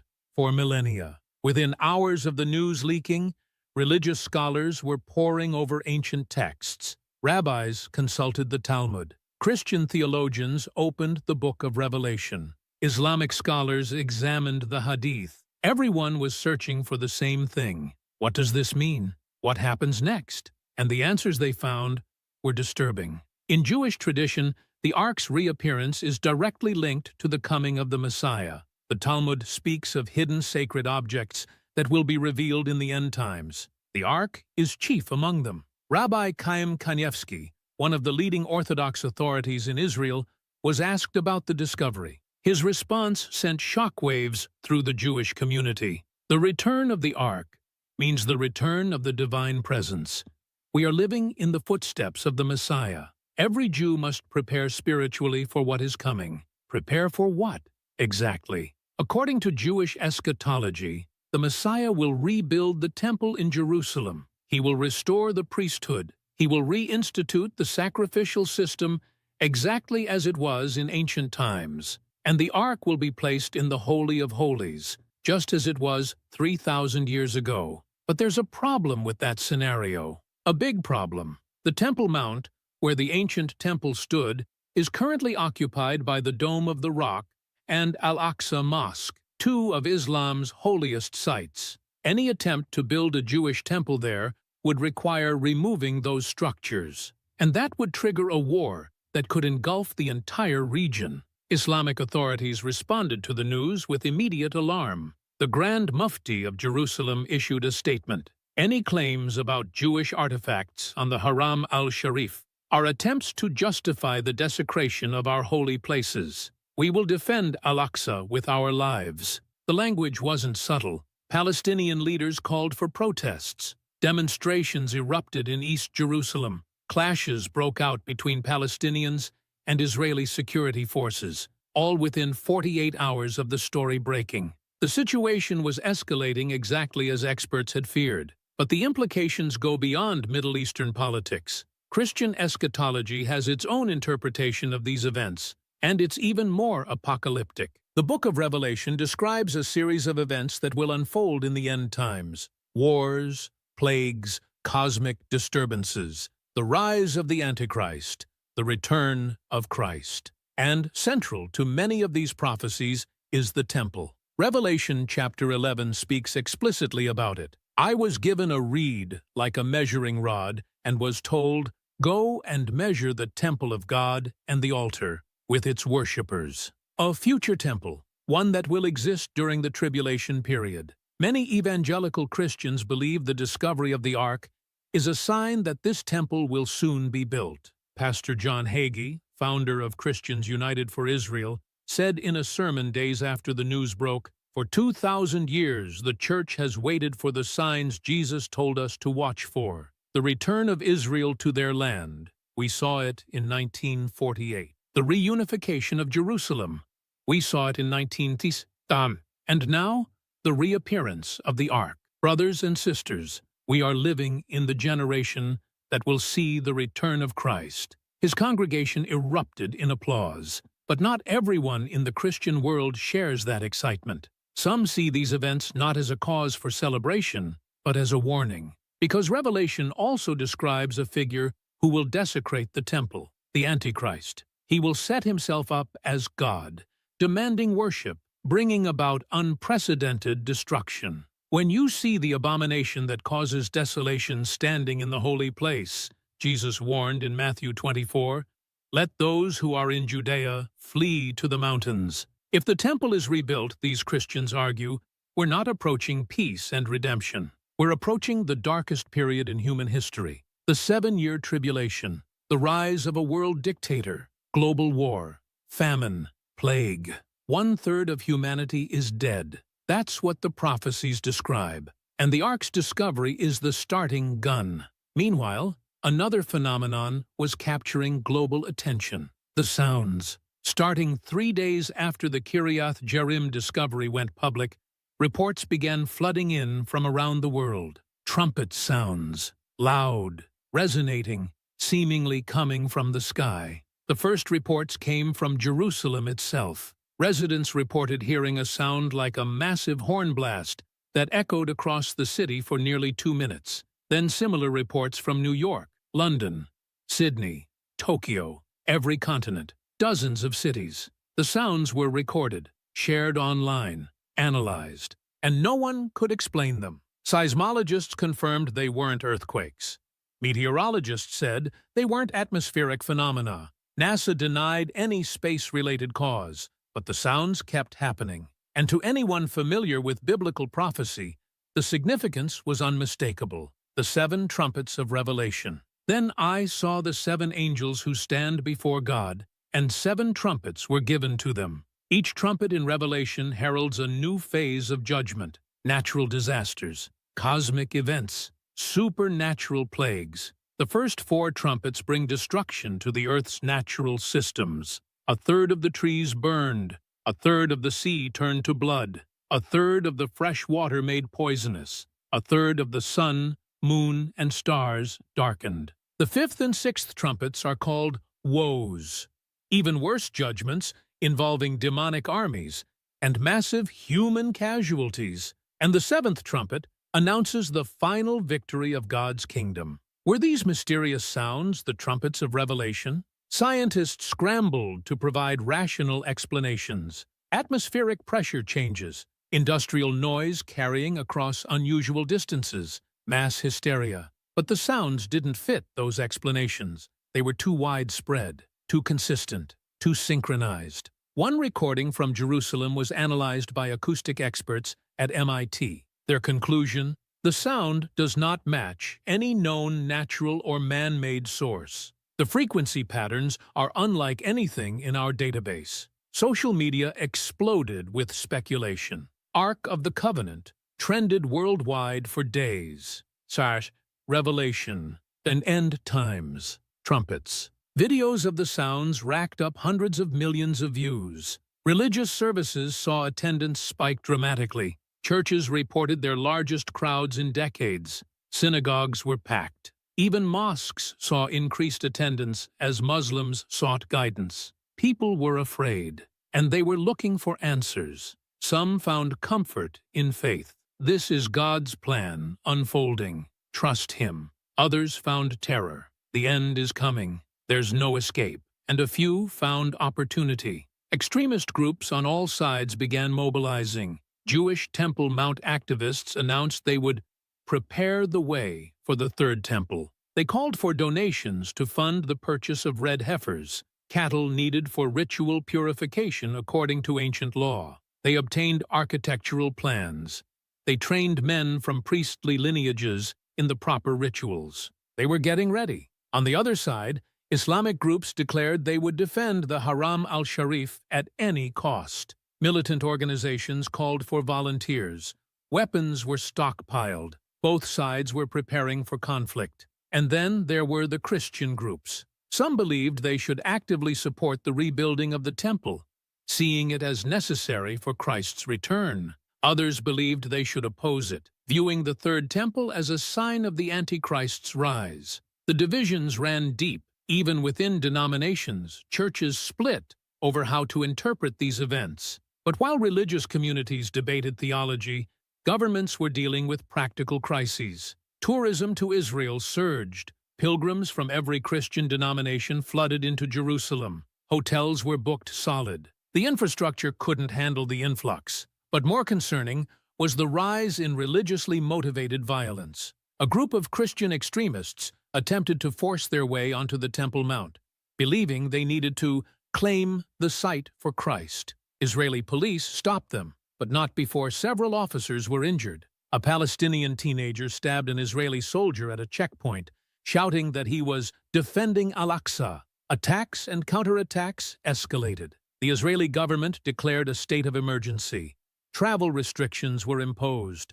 Military forces were deployed to sensitive sites. The United Nations called emergency sessions. The Security Council debated resolutions. International pressure mounted for Israel to clarify the situation and reduce tensions. But how do you reduce tensions when millions of people believe they're witnessing the fulfillment of 3,000-year-old prophecies? Meanwhile, the objects themselves remained under intensive study. The tablets were subjected to every test available: linguistic analysis, material testing, comparison with other ancient inscriptions, and the more they studied them, the more convinced the experts became. These were authentic, ancient, potentially the actual stone tablets described in Exodus. The text carved into them wasn't exactly identical to the biblical text modern readers know. There were variations. Some words were different. Some phrases were arranged differently. But the core content was unmistakable. The Ten Commandments, written in stone, 3,000 years old.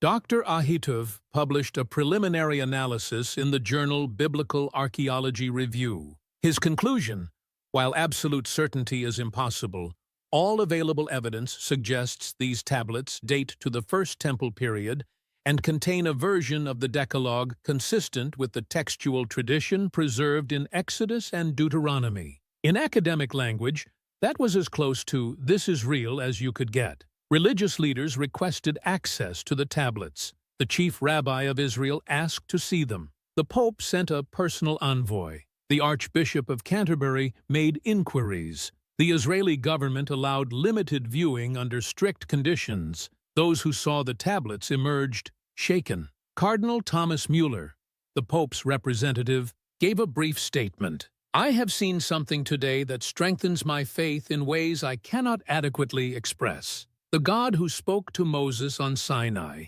is the same God who speaks to us today." Even secular scholars found themselves affected. Dr. Finkelstein, a professor who'd spent his career approaching the Bible as literature rather than divine revelation, admitted in an interview, "I went into this project as a skeptic. I'm not religious. I don't believe in supernatural explanations, but standing in that chamber, seeing those objects, reading that text, I can't explain it, and I'm not sure I want to." The golden pot containing the unknown substance sparked its own theological debates. Was it manna, the bread from heaven that God provided in the wilderness? Chemical analysis couldn't definitively answer that question. The substance was organic, ancient, and unlike anything in modern databases, but it existed. Physical evidence of something the Bible describes as miraculous. Aaron's rod, with its strange growth patterns suggesting it had budded after being cut, posed similar questions. How does dead wood produce new growth? It doesn't, unless something supernatural occurred. The secular scientific community tried to maintain skepticism. Extraordinary claims require extraordinary evidence, they repeated. But the evidence kept mounting, and the line between faith and fact was becoming increasingly blurred. People who'd never believed in God found themselves reconsidering. Atheist forums online filled with discussions. How do you explain this? What are we supposed to think? Some remained unconvinced. It's a hoax. It has to be. But others admitted uncertainty. I don't know what to believe anymore. The discovery was forcing everyone to confront questions they'd avoided for years.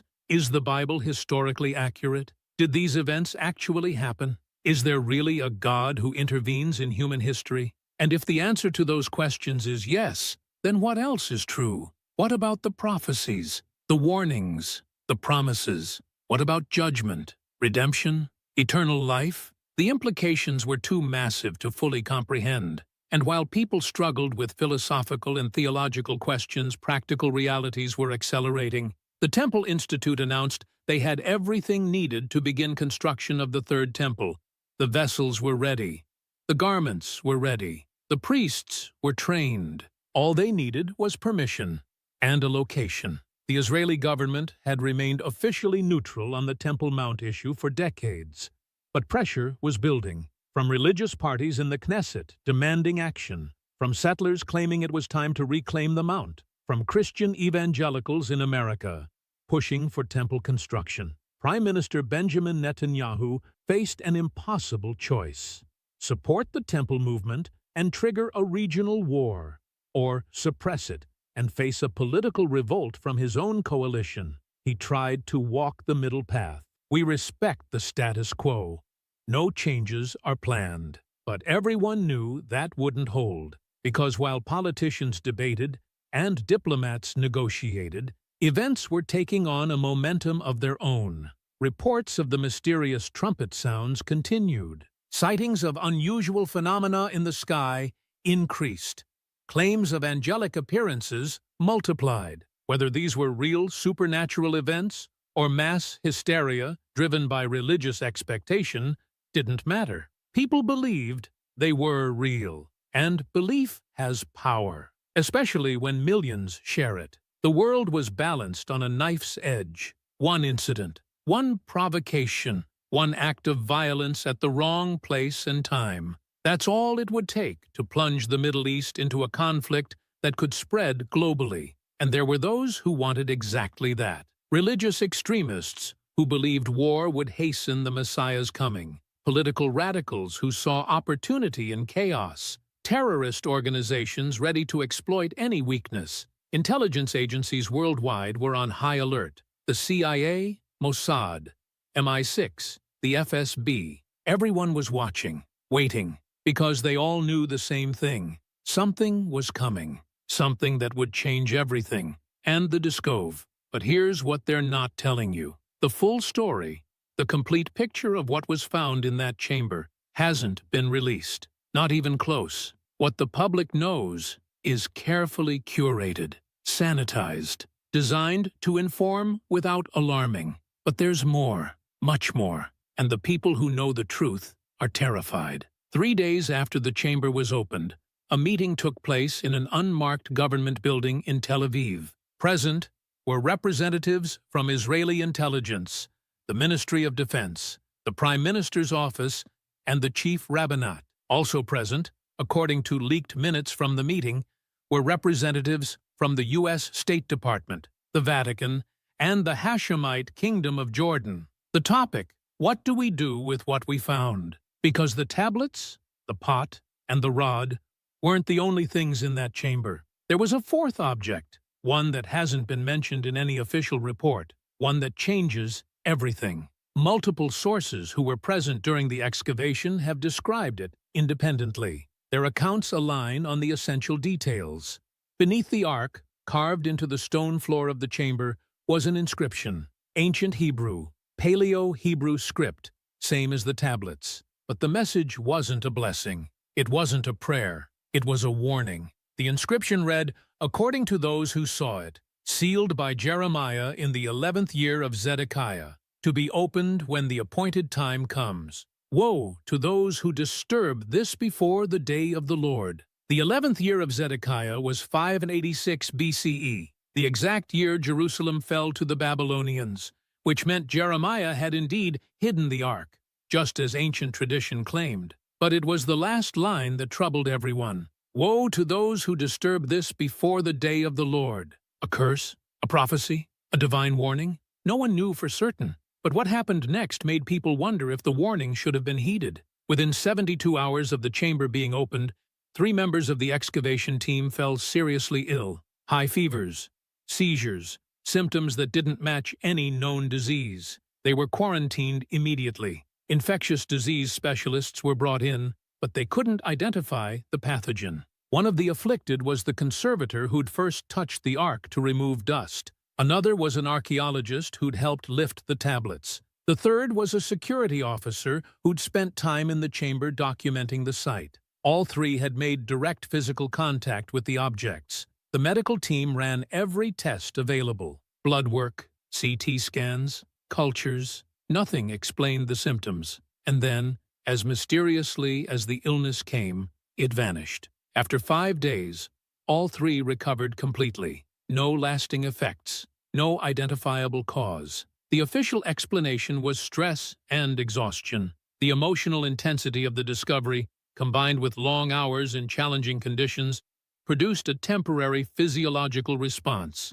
But those who were there don't believe that. "It was the ark," one team member said in a private conversation that was recorded. "We weren't supposed to touch it. We violated something sacred, and there were consequences." Whether supernatural or psychosomatic, the incident had an effect. Several team members refused to continue working with the objects. Others requested rabbinical blessings before entering the laboratory, and the government decided to limit further examination. "We've documented what we found," an official memo stated. "Further invasive testing is suspended pending review of protocols." Translation: they were scared. But the inscription on the chamber floor posed another problem. If its contents were made public, it would fuel religious extremism on all sides. Jewish groups would cite it as proof that the Messianic age was beginning. Christian groups would see it as confirmation of end-times prophecies. Islamic groups would view it as a Jewish fabrication designed to justify Temple Mount takeover. So a decision was made at that Tel Aviv meeting. The inscription would not be included in the public reports. The photographs documenting it would be classified. Only a handful of people would be told of its existence. Official denial was the strategy. If anyone leaked the information, it would be dismissed as conspiracy theory. But secrets have a way of getting out. A junior archaeologist who'd been present during the opening posted a cryptic message on a private archaeology forum. What they found isn't just the ark. There's something else. Something they're hiding. And I think they're right to hide it. Because if people knew, the post was deleted within hours. The archaeologist was contacted by government officials and reminded of the non-disclosure agreement he'd signed. He hasn't posted anything since, but screenshots of his message circulated. Copies were saved. Speculation intensified. What else was found? What are they hiding? Theories multiplied online. Some claimed there was a scroll inside the ark, predicting future events. Others said the tablets contained additional commandments beyond the famous 10. A few suggested the manna in the golden pot had miraculous properties, that consuming it could heal diseases or extend life. The wilder the theory, the more traction it gained in certain circles. But the truth, the inscription, the warning, the mysterious illness, remained locked away. Another element of the cover-up involved the Kiriath Jearim site itself. Immediately after the objects were removed, the chamber was sealed. Not with a simple cover or gate, it was filled with concrete, completely, permanently. For structural stability, the official explanation read, to prevent collapse of the archaeological site. But archaeologists questioned that reasoning. You don't fill in a significant find, one professor noted. You preserve it, document it, Make it available for future researchers with better technology, unless you don't want future researchers examining it. The site was then declared off-limits. A security fence was erected.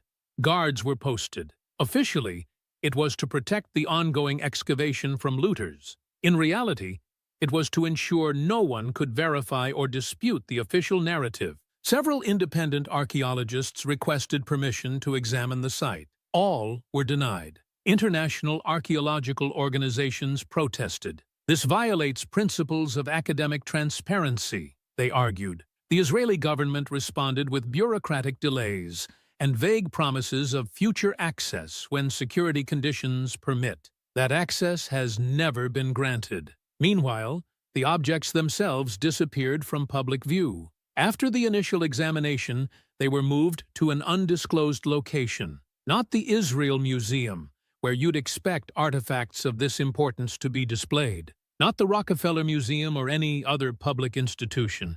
Somewhere secret, somewhere secure. Rumors suggest a climate-controlled vault beneath the Knesset building. Others claim they're in a military installation in the Negev desert. One source insisted they'd been moved out of Israel entirely to a secure facility in the United States, but no one will confirm anything. Religious leaders who were granted viewing access early on have been denied subsequent requests. "We'd like to see them again," a senior rabbi said, "to study them further, to allow other scholars access. But our inquiries go unanswered." The official position is that the objects are undergoing continued scientific analysis and must be protected from environmental damage. But critics note that other ancient artifacts far more fragile than stone tablets are displayed publicly with proper climate control. The real reason for the secrecy, some insiders suggest, is disagreement at the highest levels about what to do. One faction argues the objects should be displayed. This is the heritage of the Jewish people. It belongs in public view. Another faction believes they should remain hidden. If people see them, truly see them, it will trigger uncontrollable religious fervor. A third faction wants them returned to the chamber and the entire discovery suppressed. "We opened something we shouldn't have. The warning was clear. We need to reseal it and walk away." These debates continue behind closed doors. While the world speculates, while religious movements mobilize, while tensions rise, the people in power are paralyzed by indecision. They know what they found, they know what it means, and they have no idea what to do about it. But decisions will be forced on them, because while they debate in secret, events are accelerating. The Temple Institute has announced plans to begin foundation work for the third temple. They claim they've identified the exact location where the temple should stand, a spot on the Temple Mount that, they insist, doesn't require disturbing the Dome of the Rock. Palestinian authorities have declared this claim a provocation and a lie. Clashes on the Temple Mount have intensified. Just yesterday, Israeli police and Palestinian protesters fought for 3 hours. Dozens were injured. The violence was the worst in years, and intelligence agencies are picking up chatter, coded messages between extremist groups, movement of weapons, preparations for something big, an attack on the Temple Mount, an attempt to destroy the Dome of the Rock, a strike against the location where the Ark is being held. No one knows for certain. But something is coming. The people covering up the full truth about the discovery believe they're preventing chaos.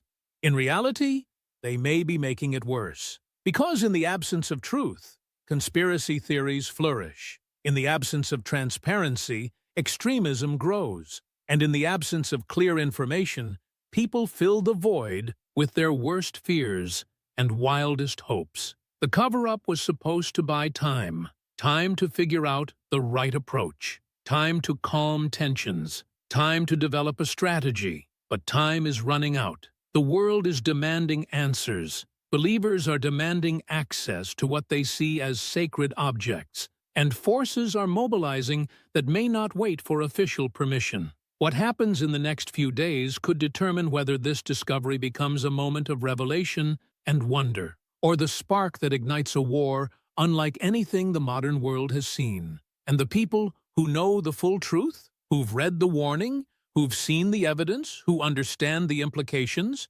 are watching helplessly as events spiral beyond their control because they made a choice. They chose secrecy over transparency. They chose control over truth. And now they're discovering that some things can't be controlled. Some truths can't be suppressed. And some prophecies may be destined to fulfill themselves regardless of human intervention. And then, this morning, everything changed. At 4:47 a.m. Jerusalem time, seismic monitors across Israel registered an event, not an earthquake. The readings were different, localized, precise, centered directly beneath the Temple Mount. The tremor lasted exactly 7 seconds. No damage was reported. No buildings collapsed. Most residents didn't even feel it. But monitoring stations picked up something else. A sound, low frequency, below the range of human hearing but captured on sensitive equipment. When analysts played it back at increased speed, making it audible, they heard something that made their blood run cold. A tone, steady, resonant, like a single note from a massive instrument. A trumpet, the seventh trumpet. Within minutes, reports started flooding in from the Temple Mount itself. The dome of the rock's foundation had shifted, slightly, imperceptibly to the naked eye. But ground-penetrating radar showed something new. A void had opened beneath the structure. A chamber, previously undetected, now accessible. Israeli authorities sealed the entire Temple Mount immediately. Muslims inside for dawn prayers were evacuated. Jewish worshippers at the Western Wall were moved back. A perimeter was established, and a team was assembled. Dr. Finkelstein received the call at 5:30 a.m. "We need you here. Now, there's been a development." He arrived to find military vehicles, emergency response teams, and religious authorities already gathering. "What happened?" he asked. "Something opened," a senior officer told him, "beneath the mount.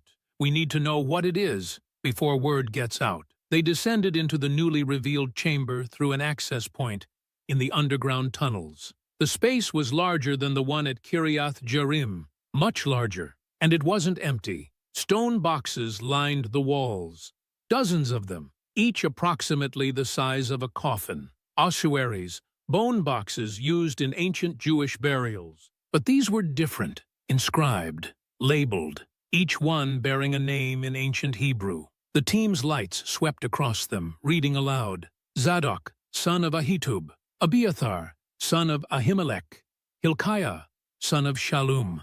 These weren't ordinary names. These were the high priests of Israel, every high priest from Solomon's era to the Babylonian destruction. Their remains, hidden and preserved for 2,600 years. "My God," someone whispered, "this is the resting place of the priesthood." But that wasn't all. In the center of the chamber stood a stone altar, small, ancient, carved with symbols that matched descriptions from the first temple. And on that altar sat an object, a lamp, 7 branches, gold, the menorah, the actual menorah from Solomon's temple. Dr. Finkelstein approached it slowly. His hands were shaking. The craftsmanship was extraordinary, each branch perfectly formed, each detail matching the biblical description. But something was wrong. The lamp was lit. 7 flames burned steadily, though there was no visible fuel, no oil, no wicks, just fire, burning in complete defiance of physics. "How is that possible?" someone asked. No one answered, because they were all staring at something else. Behind the menorah, carved into the far wall, was text, more Paleo-Hebrew script. The team's translator moved closer, reading aloud: "When the 7th trumpet sounds, when the sealed chamber opens, when the eternal flame burns again, the time of restoration has come. The priests shall rise, the temple shall stand, the king shall return." The words hung in the air, and then, from above, they heard it, a sound like rushing wind. The entire chamber trembled. Dust fell from the ceiling. "We need to get out," the security chief ordered. "Now!" But before anyone could move, the flames on the menorah flared, bright, blinding. The team shielded their eyes, And when they looked again, Dr. Finkelstein's radio crackled to life. A frantic voice. "Sir, you need to see this. The dome. Something's happening to the dome." "What do you mean?" "Just, you need to come up. Now. The whole structure is—" The transmission cut off. Static, then silence. The team scrambled toward the exit. As they climbed, they could hear sounds from above. Shouting. Screaming. They emerged into chaos. People running. Alarms blaring. And above them, the golden dome of the rock was— For nearly 3,000 years, it vanished without a trace. The Ark of the Covenant, the most sacred object in human history, the golden chest that held the 10 Commandments, the throne of God on earth. Kings searched for it. Empires fought over it. Archaeologists spent lifetimes hunting for it. Some said it was destroyed. Others believed it was hidden beneath Jerusalem, waiting. A few claimed they'd seen it, but no one could prove anything. Until today. Just hours ago, a team of archaeologists in Israel broke through the final seal of a chamber that hasn't been opened in millennia. What they found inside has sent shockwaves through the scientific community and religious authorities worldwide. The Israeli government has already restricted access to the site. Vatican officials are reportedly on emergency flights to Jerusalem. And leaked communications suggest what's inside matches the biblical descriptions exactly. But here's what they're not telling you. The Ark wasn't where anyone expected it to be. The discovery happened in a location that has baffled every expert who's learned about it. Not in Ethiopia, where one church has claimed to guard the Ark for centuries. Not beneath the Temple Mount, where scholars have long suspected it was hidden. Not in the caves near the Dead Sea, where ancient scrolls hinted at its location. The breakthrough came at a site that's been hiding in plain sight for 3,000 years. Early this morning, at approximately 3:47 a.m. local time, Dr. Sarah Cohen and her team from the Israel Antiquities Authority detected an anomaly. They were conducting routine ground-penetrating radar surveys at an excavation site west of Jerusalem when their equipment registered a chamber, a sealed chamber, one that showed no signs of ever being breached. The readings were unlike anything they'd seen before. The density signatures were consistent with gold, one team member reported. A lot of gold. Within hours, the site was locked down. Israeli Defense Forces established a perimeter. No one gets in or out without the highest security clearance. News helicopters were turned away. Journalists who approached the area were detained and their equipment confiscated. That alone should tell you something massive is happening. But here's where it gets strange. 3 rabbinical authorities collapsed upon entering the chamber. They were treated for what officials called overwhelming emotional distress. One reportedly kept repeating the same phrase in Hebrew. It's real. It's all real. The medical team that responded has been placed under strict non-disclosure agreements. Sources inside the excavation site describe an atmosphere of barely controlled chaos. Archaeologists weeping openly. Security personnel refusing to enter the chamber after their first glimpse. Emergency calls to religious leaders across 3 continents. According to leaked communications, the United States State Department was notified within 2 hours of the discovery. The Vatican dispatched Cardinal Giuseppe Mancini on a private jet before dawn. Representatives from the Coptic Church, the Ethiopian Orthodox Church, and the Chief Rabbinate of Israel are reportedly en route or already on site. You don't mobilize the world's religious leadership for a false alarm. One grainy photograph has circulated on encrypted messaging apps. It shows what appears to be a stone chamber, approximately 12 feet deep. In the center, partially obscured by archaeological equipment, sits a rectangular object covered in what looks like gold plating. The image was taken down within minutes of appearing online, but thousands saw it. And those who did say the dimensions match the biblical description exactly. 2.5 cubits long, 1.5 cubits wide, 1.5 cubits high. Approximately 3.8 feet by 2.3 feet by 2.3 feet. The same measurements given to Moses on Mount Sinai. Dr. Cohen hasn't made an official statement. The Israel Antiquities Authority released only a brief press release, confirming a significant archaeological find of potential biblical importance. That's it. No details, no photographs, no timeline for public disclosure. But silence speaks volumes. Former Israeli ambassador to the UN Benjamin Tal posted a cryptic message on social media at 11:23 a.m. Today we witness what our ancestors only dreamed of. The post was deleted 17 minutes later. His account has since gone dark. Meanwhile, experts who've spent decades studying the Ark are being flown to Jerusalem under mysterious circumstances. Dr. Randall Price, a leading biblical archaeologist from Liberty University, boarded a flight from Virginia early this morning. When reached by